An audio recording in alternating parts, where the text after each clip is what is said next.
मई 2023 का पहला हफ्ता। येलो सी में 3 दिनों से तूफान चल रहा था। लहरें ऊंची थी, बारिश रुकने का नाम नहीं ले रही थी और रात का अंधेरा इतना गहरा था कि 10 फीट आगे भी देखना बहुत मुश्किल था। ऐसे मौसम में कोई भी समझदार इंसान समुद्र की ओर नहीं जाएगा। लेकिन उस रात एक छोटी सी लकड़ी की नाव किनारा छोड़ रही थी। नाव पर 9 लोग सवार थे। एक 5 महीने की प्रेग्नेंट महिला, 2 बच्चे 4 साल के और 6 साल के बोरियों में छिपे हुए थे। एक बुजुर्ग माँ और कुछ मर्द जिनकी आंखों में डर था, लेकिन उनके हाथ नहीं रुक रहे थे। वो लगातार नाव को चलाते जा रहे थे।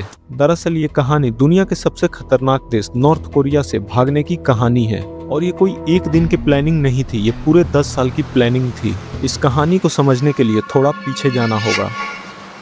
नॉर्थ कोरिया दुनिया का सबसे खतरनाक देश, जहां सरकार तय करती है कि आप कहां रहेंगे, क्या खाएंगे और क्या सोचेंगे। एक शहर से दूसरे शहर जाने के लिए भी आपको सरकार की परमिशन लेनी पड़ती है। जहां पड़ोसी एक दूसरे की निगरानी करते हैं, जासूसी करते हैं, इसलिए नहीं कि वो एक दूसरे के दुश्मन हैं, बल्कि इसलिए उनको करना ही होता है। और अगर किसी ने सरकार के खिलाफ कुछ कहा, कुछ किया, तो सजा उसको अकेले को नहीं मिलती है, बल्कि उसके 3 पीढ़ियों को सजा दी जाती है। दरअसल नॉर्थ कोरिया में एक कानून है जिसे 3 जनरेशन पनिशमेंट कहते हैं। इस कानून के हिसाब से अपराधी के माँ बाप, उसके बच्चे और उसके पोते पोतियों को सभी को लेबर कैंप में भेज दिया जाता है। ये नियम किम टू सुंग के दौर से चला आ रहा है और आज भी लागू है। इसका मतलब यह है कि इस देश से भागने का फैसला कोई अकेला नहीं ले सकता, क्योंकि अगर वो भागता है और पकड़ा जाता है तो सजा सिर्फ उसको अकेले को नहीं मिलेगी, उसके 3 जनरेशन को सजा एक साथ दी जाएगी और वो भी उस फैसले की कीमत चुकाएंगे। इसी नॉर्थ कोरिया में एक किम परिवार रहता था। समुद्र से दूर, मछली पकड़ने से कोई वास्ता नहीं। परिवार के पिता पुरानी चीजों का, सोने का और कोयले का कारोबार करते थे। नॉर्थ कोरिया के हिसाब से यह परिवार आर्थिक रूप से ठीक ठाक था, लेकिन पैसे होने से नॉर्थ कोरिया में आजादी नहीं मिलती।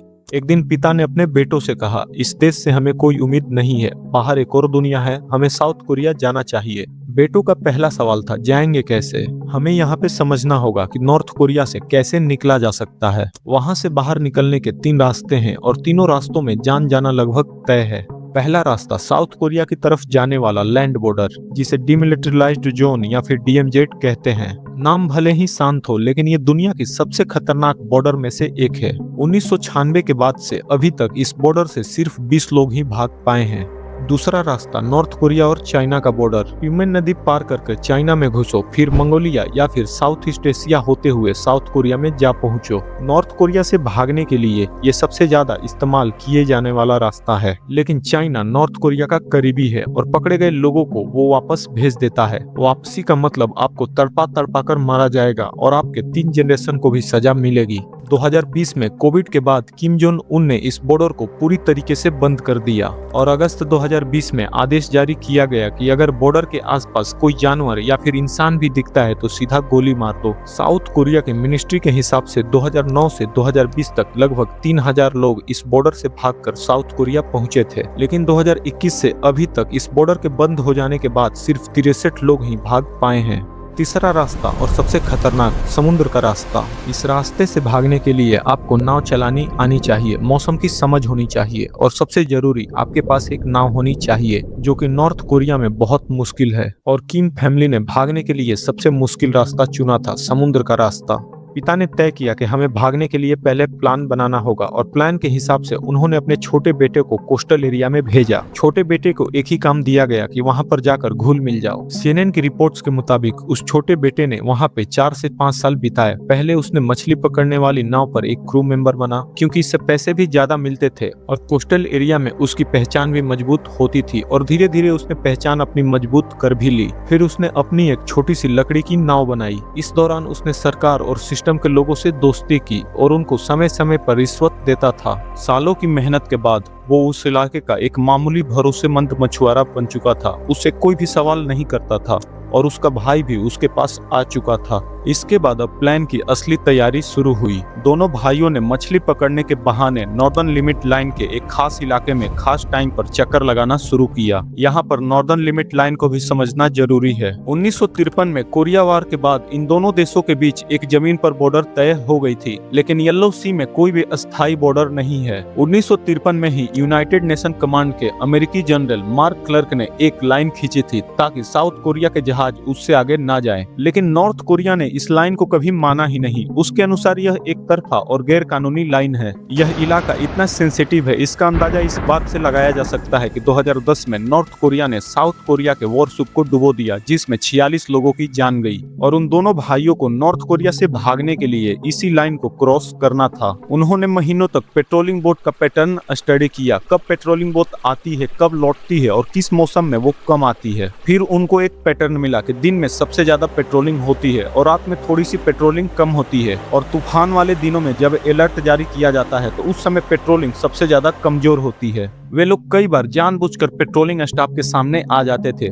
फिर रोके जाते थे, सवाल होते थे और डराए भी जाते थे, लेकिन हर बार स्टाफ को रिश्वत दी और वापस लौट आए। धीरे धीरे स्टाफ को भी इन दोनों पर भरोसा हो गया, क्योंकि ये हर बार वापस लौट आते थे। उनके घर में 2 टेलीविजन थे, एक सरकारी चैनल वाला, दूसरा चीन से तस्करी करके लाया गया था, जिस पर वो चुपके से साउथ कोरिया के ब्रॉडकास्ट देखते थे। सियोल की रोशनी, वहाँ के बाजार, वहाँ की सामान्य जिंदगी, ये तस्वीरें उनको याद दिलाती थी कि बाहर एक और दुनिया मौजूद है। ये प्लानिंग करते करते 10 साल बीत गए। फिर मई 2023 में एक खबर आई जिसने सब कुछ बदल दिया। बड़े भाई की पत्नी 5 महीने की प्रेग्नेंट हो चुकी थी। अब परिवार के पास इंतजार करने का वक्त नहीं था। बच्चे के जन्म के बाद भागना और भी मुश्किल हो जाता। लेकिन एक और समस्या थी, बड़े भाई की पत्नी भागना नहीं चाहती थी, वो डर गई थी और उसके डर के कारण उसकी खुद की प्रेगनेंसी थी। बड़े भाई ने अपने पत्नी को समझाया, हमारे बच्चे के लिए ये जरूरी है, हमारे बच्चे को इस देश में जन्म नहीं लेना चाहिए, और कुछ दिन मनाने के बाद वो मान गई। फिर भागने की तारीख तय हुई 6 मई 2023। जिन पिता ने यह सपना देखा था इस देश से भागने का, वे अब इस दुनिया में नहीं थे।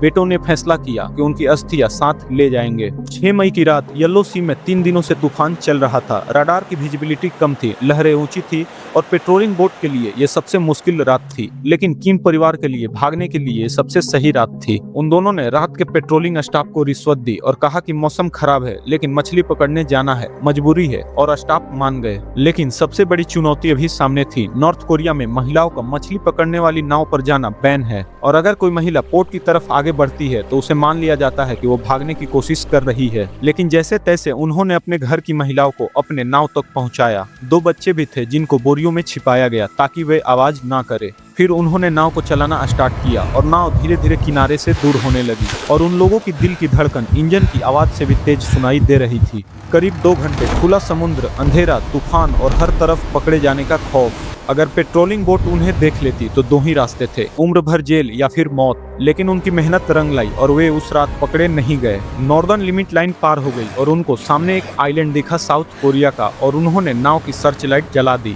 कुछ देर बाद साउथ कोरिया का एक नेवी शिप सामने आया और लाउड स्पीकर पर पूछा कि आप कौन हैं, आपका मकसद क्या है। फिर परिवार ने जवाब दिया कि हम नॉर्थ कोरिया से भागकर आए हैं। साउथ कोरिया पहुंचना मंजिल नहीं थी, बस एक नई शुरुआत थी।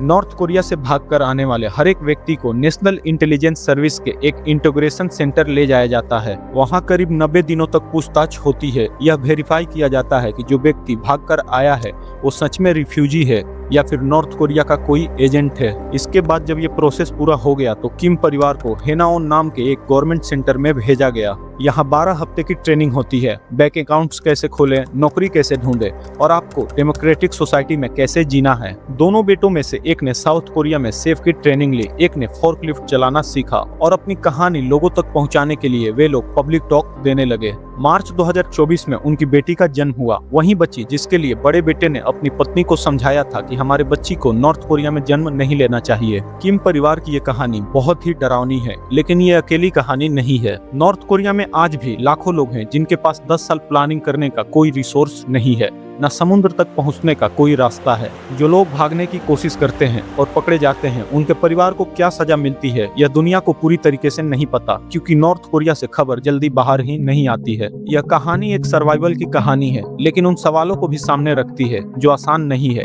कि एक देश अपने ही नागरिकों को कैद करके रखे और दुनिया तमाशा देखती रहे। किम परिवार के पिता ने जो सपना देखा था वह उनके जीते जी पूरा नहीं हुआ, लेकिन उनकी अस्थियां उस आइलैंड तक पहुंची जहां उन्हें जाना था। आप अगर नॉर्थ कोरिया के सिटीजन होते तो आप क्या करते? कमेंट सेक्शन में जरूर बताइए। और ऐसे ही real survival story, crime story और मिस्टीरियस स्टोरी देखने के लिए इस चैनल को सब्सक्राइब कर लें। तब तक अपना ध्यान रखें, मिलते हैं नए केस के ट्रायल पर।